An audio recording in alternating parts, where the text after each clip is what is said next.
Assalamualaikum warahmatullahi wabarakatuh. Hi everyone, my name is Tifa Ade A and I'm from MK5. Uh, today's videos is for my final test in Introduction to Psycholinguistics course, and this class is stitched by Mr. Ade, and this is sort of like a Introduction to Psycholinguistics course, and over the past few months, I've learned some really cool things about how our brain and language work together. So in this video, I will share what I've learned and what I liked the most, and what I think could be better if could make the class become a better class. So this class taught me that language is more than just words. We talked about how people learn their first language, how they learn like a second one, and how things like memory, motor skills, and even motivation play a role. And I also learned that how language is processed in the brain, and the difference between how children and adults learn languages, and also the critical period hypothesis and the role of the social settings like family or classroom in language learning. And it really changed the way I think about how people, including myself, learn to speak and understand. And the topic that I found most interesting was second language acquisitions, and especially the comparison between children and adults.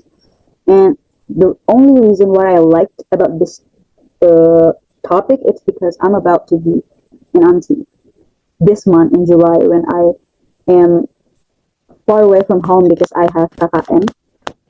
I can't see my nephew or niece, I don't know, born. So it's pretty sad. And first time Mr. Rifki explained about babies learn language, it really catch my eyes, because I think that's, it made me super curious about how babies, actually start to pick up the language. Like, do kids really learn faster than adults? Like, how that come from? And in this topic, I learned that kids mostly learn through induction. They hear, they absorbed, and they figured out the patterns on their own. And adults usually learn through expectation. We need rules and clear explanation. And there's something called the critical period hypothesis, or CPH, which says that there's a window, usually before puberty, when it's easier to the baby, to learn a language fluently, especially pronunciation. So what's cool is that children do better in natural situations, like they just playing and talking and yapping. But adults can do better in classroom settings, since we are more used to studying and following instructions.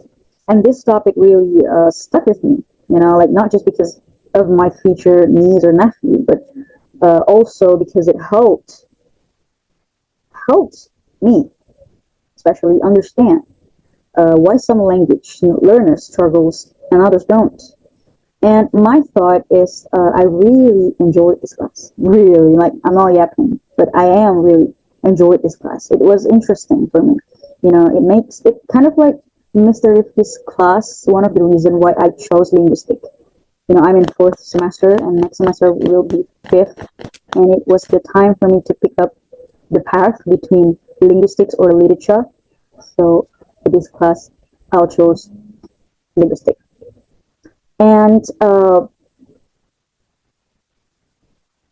me, this class is more than just interesting and easy to follow and connected to real life situations.